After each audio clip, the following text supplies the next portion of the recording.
During this term, we worked with Project Optimism at Carmichael Elementary School. Our presentation today will focus on the theory implicit bias, specifically ours, Theresa, Antonina, Bhaavan, and Sreyas, on the community we served. This is just a quick overview on everything that we will be going through in this presentation. To begin, we will go over who our community partner is. Project Optimism is a non-profit organization that was founded by Ermani and Ishmael. One of their purposes or goals is to empower communities of color. As stated by their website, the mission statement of Project Optimism is to be the catalyst that will properly equip community members with an optimistic mindset to be productive contributors to society. With our short time spent with them, we can definitely attest to this. Ermani always brings an optimistic mindset to each program session and instills the same mindset to us and to the leaders at Carmichael Elementary. Now we will go over some of the information about the community we served. Carmichael was built in the early 1900s in 1917 in order to provide the growing community a closer school for their children to attend. It started out with just 2 buildings but has expanded greatly. It is now serving almost 400 students. These tables show the demographic the school serves currently. In the first table, we can see that Carmichael serves a relatively diverse student body. The second table shows the grade size that it is currently serving. Our concept theory is implicit bias. Therefore, to better understand and apply it, we reflected our initial thoughts when we first arrived at the school. Our initial thought was that when we compared the school to other schools, like Rockland schools, with children that come from wealthy families, and Northgate schools with children that come from lower income families, this school seems to have children that come from middle class families. The family seems to be more hands-on and more available to the students, especially since one of the leaders' parents was there during every Project Optimism session. We also noticed that the demographic of students plays a part of Project Optimism, and this was very diverse. It gave us an assumption that the school was really diverse and inclusive, especially because the students felt so comfortable with each other. The school itself was abnormally large for an elementary school, leading us to label it as a more affluent school.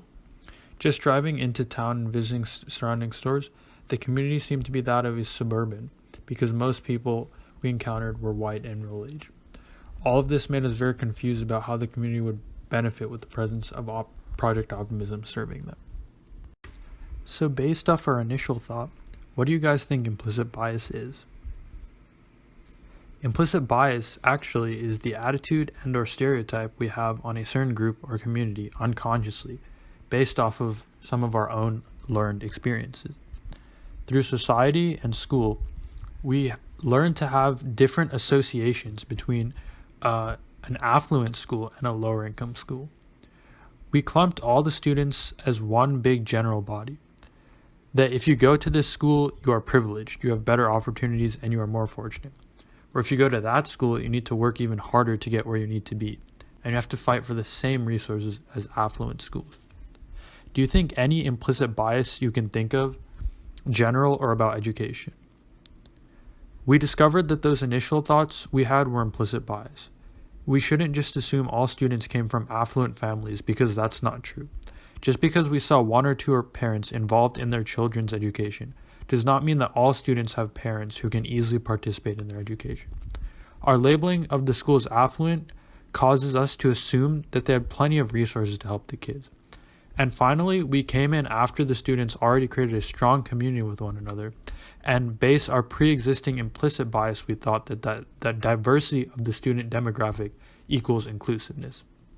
While the group of leaders we served were inclusive, we definitely cannot assume the same for the entire school or community. I think we didn't realize how much of an impact Project Optimism and our contribution had on the students and their community until we really accessed everything. Maybe if we were to have realized the implicit bias we had sooner, we could have better served the students prior to the pandemic. With our confusion between how we could best serve the community as well as where the community fell on the socioeconomic status, we decided to reach out to Armani to get some clarification. This is what he has to say to us. Project Optimism has initiatives that are focused on lower income areas and families. While Carmichael Elementary does have more affluent families, I personally challenge anyone and everyone to not label these communities that we're trying to support. There are so many amazing things about these communities, including a lot of pride from the people.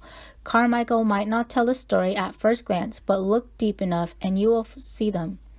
Project Optimism's leadership program want to expand to reach more students and families of color at Carmichael Elementary and schools like it that are slipping between the cracks.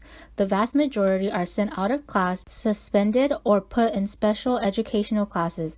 Those students seem to feel out of place, treated different, and singled out. This really put everything to perspective and solidified the implicit bias with the concept we wanted our presentation to be focused on.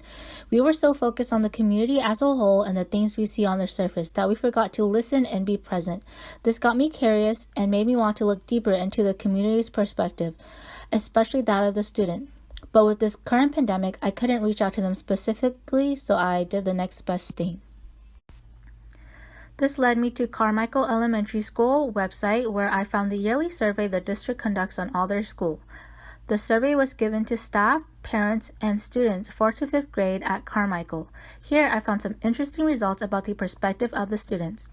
In the first table, it shows the percentage of parents, students, and staff who strongly agrees or agree with these statements. From looking at the table, one can see that a large chunk of parents and staff agreed with these two statements. 1. The student feels like a part of the school community. And 2. People are respectful to others at my school. But when we look at the students, a little over half agreed with the first statement, and almost 40% agree with the bottom one. This made me wonder, what about the rest of the students? So following this, I looked at the school surveys with the breakdown of the students' answers specifically. Here, we can see how the answers were distributed in the second figure. When we add up those percentage of students who disagree or strongly disagree with the above statement, we can see that 12% do not feel like they are part of the school community, and 20% of the students do not believe people are respectful to others at their school. Another interesting portion of the survey was the part that asked questions about the student's sense of belonging at the school. Overall, about 60% of the students strongly agree or agree with the following statement. 1. I feel close to people at my school. 2. I'm happy to be at my school. And 3. I feel like I'm a part of my school. Like before, my initial thought was, what about the other 40%? So of course, I decided to look at the breakdown of the student's answer. And the two that I was most interested in was the first statement and the last statement. As we can see, 18.2% of students strongly disagree that they feel close to people at their school, and 16.7% of them strongly disagree that they feel a part of their school. I thought that this was the most shocking portion of my research because this is a significant percentage of students. This is about 8 out of 44 students and 7 out of 42 students, respectively, who took the survey. An average class size for 4th and 5th graders are 26 and 24, so that would be about 4 students in each class. A critique I have on the survey is that it only encompasses a small demographic of students attending Carmichael, 44 out of the 341 students that attend the school, so this may not be the most accurate representation of the entire student population, because the percentage may be a little higher or lower. Still, I was curious how many students 18.2% and 16.7% is if we applied it to all the students that attend Carmichael. When I converted the number, 18.2% of students was roughly about 71 students, and 16.7% is about 65 students. These are the size of an entire grade at Carmichael. It might just seem like I'm throwing out numbers, but what I'm trying to get across is that there is more than what meets the eye. While the survey does not break down if a student is a person of color, come from a low socioeconomic status, or etc., we are still able to see that a handful of students do not feel like they are a part of the community they attend 5 days a week. As stated in Armani's quote, the students at Carmichael Elementary seems to feel out of place, treated differently, and singled out. This is exactly why Project Optimism and other programs exist, to foster a sense of belonging and community at the school. I've only revealed that there is a story or stories amongst these students that have yet to be told. The next step, if not for us, then for future pairs who gets the opportunity to serve Carmichael, to listen to the stories of these young minds and be attentive.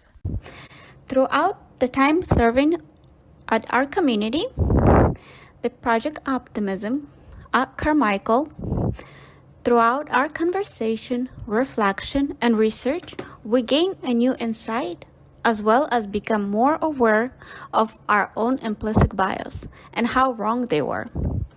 We have learned that it is reasonable to come an entire demographic of community together because what we see as outsiders is not always the reality of the individuals in the community.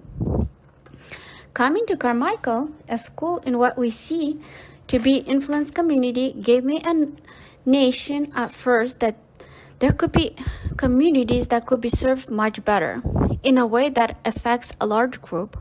But I realized that it is not true. One community does not deserve a resource more than another one. This is not the mindset we should have. It is not what teachers and advocates the low-income school are fighting for. The fight is to have a resource available in all schools and communities.